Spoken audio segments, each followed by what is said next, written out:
नमस्कार, स्वागत है आपका। मैं हूं आपके साथ सुमित झा। राजस्थान में 2023 का जनादेश आ गया है। 115 सीटों के साथ बीजेपी ने स्पष्ट बहुमत हासिल कर लिया है। वहीं कांग्रेस 69 सीटों पर सिमट गई है। खास बात यह है कि 2018 के चुनाव के मुकाबले इस बार कांग्रेस के वोट प्रतिशत में मामूली बढ़ोतरी हुई है। इसके बाद भी उसे 31 सीटों का नुकसान झेलना पड़ा।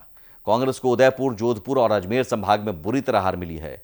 राजस्थान में रिवाज है कि हर चुनाव में 50% से ज्यादा मंत्री हार जाते हैं। ऐसा ही इस चुनाव में भी हुआ और 25 में से 68% यानी 17 मंत्री अपनी सीट नहीं बचा सके। विधायकों के खिलाफ एंटी इनकम्बेंसी भी इस चुनाव में साफ दिखी। इसी का कारण है कि 91 सीटिंग एमएलए चुनाव हार गए। बीजेपी, कांग्रेस के अलावा अन्य पार्टियों और निर्दलियों को इस बार सफलता कम मिली है। पिछले चुनाव में 27 सीटें अन्य के खाते में गई थीं। इस बार 15 सीट पर ही जीत मिल पाई है। इसमें भी 7 बीजेपी कांग्रेस की बागी हैं।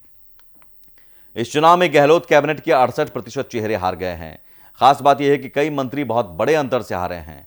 प्रताप सिंह खाचरियावास जैसे दिग्गज मंत्री के सामने पहली बार चुनाव लड़ रहे गोपाल शर्मा 28,000 से ज्यादा वोटों से जीत गए। प्रसादी लाल मीणा 47,000, सालेह मोहम्मद 35,000, रामलाल जाट 35,000 से ज्यादा वोटों से हारे हैं। 25 में से 17 मंत्रियों को इस बार शिकस्त मिली है। 2018 में वसुंधरा राजे सरकार के 20 मंत्री हार गए थे। इसमें 12 कैबिनेट और 8 राज्य मंत्री थे। वहीं बीजेपी ने हारी हुई सीटों को जीतने के लिए सांसदों को मैदान में उतारा था, लेकिन 2 सांसदों का प्रदर्शन इतना खराब रहा कि वे तीसरे नंबर पर पहुंच गए। देवजी पटेल 64,983 और भागीरथ चौधरी 46,111 वोटों से बुरी तरह पिछड़कर तीसरे स्थान पर रहे। वहीं राजसमंद सांसद दिया कुमारी को जयपुर की विद्याधर नगर सीट से सबसे ज्यादा 71,000 वोट से जीत मिली। बीजेपी के 7 सांसदों में से 4 जीते तो 3 हार गए। राजस्थान विधानसभा में महिला विधायकों की संख्या लगातार कम होती जा रही है।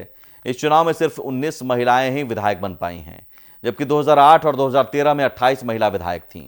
वहीं 2018 में 22 महिला विधायक विधानसभा पहुंची थीं। 1952 में केवल 2 महिला विधायक चुनी गई थीं। इस बार बीजेपी से दिया कुमारी, अनीता भदेल, दीप्तिकरण माहेश्वरी, वसुंधरा राजे, सिद्धि कुमारी, नौक्षम चौधरी, डॉक्टर मंजू वाघमार, शोभा चौहान, कल्पना देवी विधायक चुनी गई हैं। वहीं कांग्रेस से शिमला देवी, रीटा चौधरी, अनीता जाटव, रमीला खड़िया, सुशीला रामेश्वर डूडी, इंदिरा मीणा, गीता बरबड़, शोभा रानी कुशवाहा विधायक बनी हैं। डॉक्टर रितु बनावत और डॉक्टर प्रियंका चौधरी निर्दलीय चुनी गई हैं। राजस्थान में बीजेपी और कांग्रेस से बागी होकर कई उम्मीदवारों ने निर्दलीय विधानसभा चुनाव लड़ा था। बीजेपी के 6 बागी चुनाव जीतने में कामयाब रहे।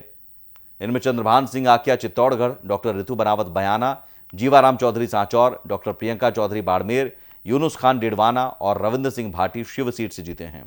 उधर हनुमानगढ़ से कांग्रेस के बागी गणेश राज बंसल को जीत मिली है। वहीं करीब 1 दर्जन ऐसी सीटें हैं जिनके नतीजों पर बागियों ने सर डाला है।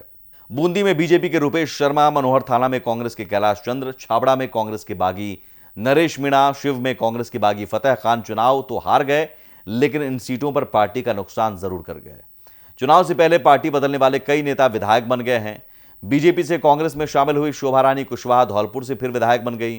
खंडेला से कांग्रेस से बीजेपी में गए सुभाष मील, बाड़ी से बीजेपी से बसपा में गए जसवंत गुर्जर भी चुनाव जीतकर विधायक बन गए हैं। बीजेपी ने इस बार उदयपुर, जोधपुर और अजमेर संभाग से अच्छी खासी बढ़त बनाई।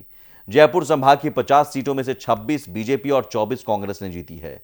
जोधपुर की 33 सीट में से बीजेपी को 23 सीट मिली, जबकि कांग्रेस के खाते में सिर्फ 7 सीट आई। उदयपुर की 28 सीटों में से 17 बीजेपी और 7 कांग्रेस की झोली में गई। अजमेर की 29 सीटों में से 19 बीजेपी और 7 कांग्रेस ने जीती। कोटा के 17 सीटों में से कांग्रेस को सिर्फ 6 और बीजेपी को 11 सीट मिली। सिर्फ बीकानेर संभाग में कांग्रेस बढ़त बना पाई। यहां की 23 सीट में से 10 बीजेपी और 11 कांग्रेस के पास गई। भरतपुर की 19 सीट में से 9 बीजेपी और 7 कांग्रेस के खाते में गई। एससी की कुल 34 सीटों पर बीजेपी ने 22 पर जीत दर्ज की।